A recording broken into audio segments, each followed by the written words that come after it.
Hi France. చెరుకు రసాలు అమ్మే మల్లికతో నా జీవితంలో జరిగిన మొదటి శోభన కార్యం గురించి ఈరోజు నేను మీతో పంచుకుంటున్నాను. నా పేరు అనిల్ కుమార్ యాదవ్. నేను పుట్టి పెరిగింది అంతా మన తూర్పుగోదావరి జిల్లా అమలాపురంలో. అమ్మా నాన్న నా చిన్నతనంలోనే కాలం చేశారు. అప్పటి నుంచి అమ్మైనా నాన్నైనా అన్నీ అన్నయ్యే అయ్యి పెంచాడు. అయితే ఊరిలో పనులు ఏమీ లేకపోవటం వల్ల కేవలం పొలాన్ని చూసుకుంటూ అక్కడ మాత్రమే బతకడం ఇష్టం లేక ఎలాగైనా సిటీకి వెళ్ళి అక్కడ బాగా డబ్బు సంపాదించి స్థిరపడిపోవాలని అన్నయ్య వదినలు ఆలోచించారు. దానితో వారు అక్కడ ఉన్న మా పొలాన్ని బాగా తెలిసిన వారికి కౌలుకి ఇచ్చేసి మాకు ఉన్న 3 ఇళ్లను అద్దెలకు ఇచ్చేసి వెంటనే సిటీకి ఊరు ప్రయాణాన్ని మొదలుపెట్టారు. దానితో నేను కూడా నాకు ఎంతో ఇష్టమైన మా ఊరిని వదిలి వారితో ప్రయాణానికి బయలుదేరవలసి వచ్చింది. అయితే మీకు చాలా తేలికగా అయితే చెబుతున్నానే కానీ నేను పుట్టి పెరిగిన మా ఊరిని వదిలి వెళ్ళిపోతుంటే నా బాధ వర్ణనాతీరం. నా కళ్ళలోంచి నీళ్ళు ఉప్పొంగాయి. అలా ఊరు బయలుదేరిన మేము చివరకు వైజాగ్ చేరుకున్నాం. గాజువాక సెంటర్లో అద్దెకు దిగాము. మా అన్నయ్యకు అక్కడ తెలిసిన తన స్నేహితుడు ఉండటంతో ఆల్రెడీ అతని స్నేహితుడు చేస్తున్న ఇటుకల బిజినెస్లో పార్ట్నర్గా చేరాడు. బాగా సంపాదించాడు. కళ్ళు మూసి తెరిచేలోపే ఒక 5 ఏళ్ళు ఇట్టే గడిచిపోయాయి. ఈ 5 ఏళ్లలో అన్నయ్య 3 ఫ్లోర్ల బిల్డింగ్ను కూడా లేపాడు. అంతా బాగానే జరుగుతుంది అనుకున్న సమయంలో నాకు పెళ్లి వయసు దగ్గర పడుతుంది అంటూ అన్నయ్య ఒకరోజు నన్ను పిలిచి, ఏరా అనిల్, ఇంకా ఎన్ని రోజులు ఇలాగే ఖాళీగా ఉంటావు? నీకు పెళ్లి సంబంధం చూద్దామన్నా నువ్వు ఏమి చేస్తున్నావు అని అడుగుతారా అవతలి వాళ్ళు. మరి నువ్వేమో జులాయిగాడివి, చదువు అంటే ఎలాగో అబ్బలేదు. పోనీ కనీసం ఏదైనా పని వచ్చా అంటే ఆ మెకానిక్ పని తప్ప నీకు ఇంకేం పని రాకపాయే. సరే, ఒక పని చేయి, నేను నీ కోసం ఒక మెకానిక్ షాపుని ఓపెన్ చేస్తాను. దాన్ని శుభ్రంగా రన్ చేసుకుంటూ నీ పెళ్ళైనంత వరకైనా కుదురుగా ఒక చోట ఉండి పని చేసుకోరా బాబు అని అన్నాడు. అంతేకాకుండా ఏదో మీ వదిన మంచిది కాబట్టి సరిపోతుంది కానీ రేపు నీకు వచ్చే పెళ్ళాంకు నా పెళ్ళాంకు ఇద్దరికీ పడలేదంటే ఎవరి దారి వారు చూసుకోవాల్సిందేరా. జీవితాంతం ఈ అన్నయ్య నీకు తోడుగా అండగా ఉంటాడని అనుకుంటున్నావా? జీవితంలో తొందరగా స్థిరపడురా అంటూ నాకు 4 నీతి వాక్యాలను బోధించాడు. దానికి నేను, సరే అన్నయ్య, నా చేత వెంటనే షాప్ పెట్టించు, ఇంకా నా బ్రతికేదో నేనే బ్రతుకుతా అని బదులిచ్చాను. దాంతో మా అన్నయ్య చెప్పినట్టుగానే నా చేత షాపును ప్రారంభించాడు. నేను కూడా శుభ్రంగా పని చేసుకుని పైగా నా కింద ఒక 2 కుర్రాళ్ళను కూడా పెట్టుకుని పని చేయించుకుంటున్నాను. అంతా బాగానే జరుగుతుంది. అటువంటి సమయంలోనే నాకు పరిచయం అయ్యింది చెరుకు రసాలు అమ్మే మల్లిక. ఈమె మా షాపుకు పక్కనే, అంటే ఒక 100 మీటర్ల దూరంలోనే చెరుకు రసం బండిని పెట్టుకుని వ్యాపారాన్ని సాగిస్తూ ఉండేది. అయితే ఈవిడికి మా అన్నయ్య బాగా పరిచయం.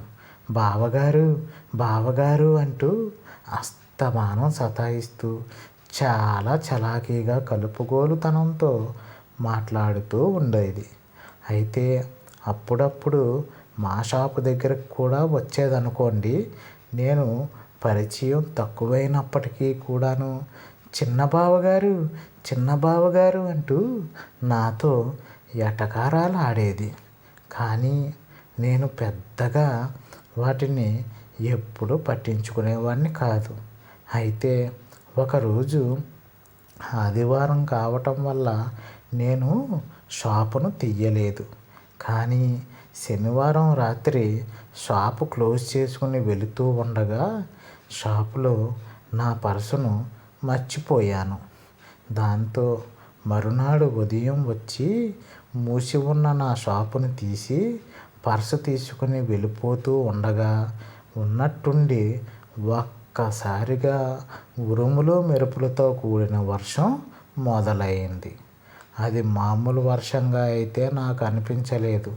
ఎందుకు అంటే పెద్ద తుఫాను మొదలైనట్టుగా ఒక్కసారిగా అల్లకల్లోలం చేసేసింది.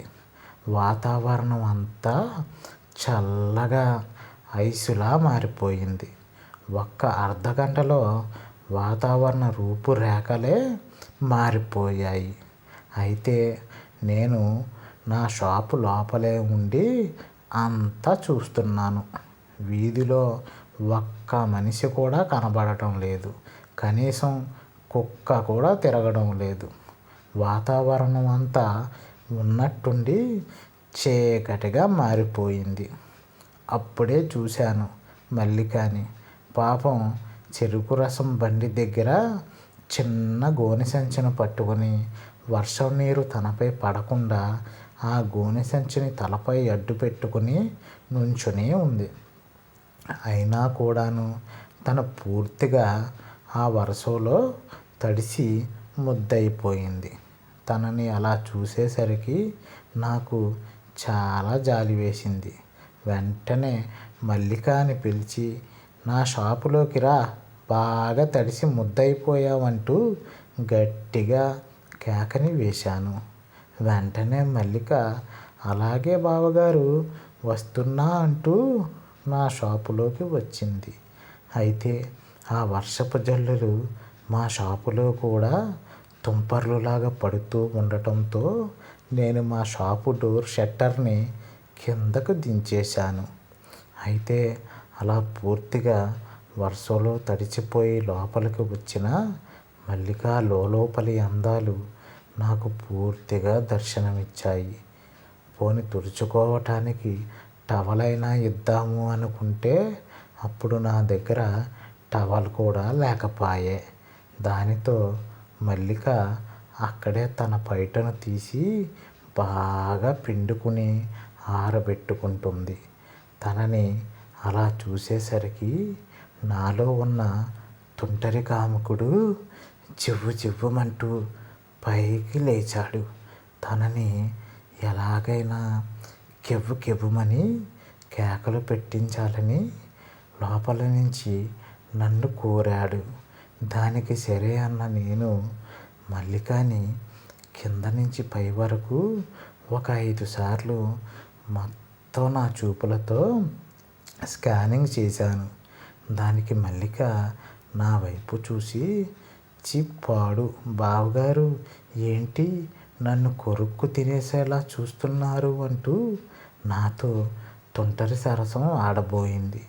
వెంటనే నేను ఉన్నట్టుండి ఒక్కసారిగా మల్లికపై ముద్దుల దండయాత్రని ప్రారంభించాను.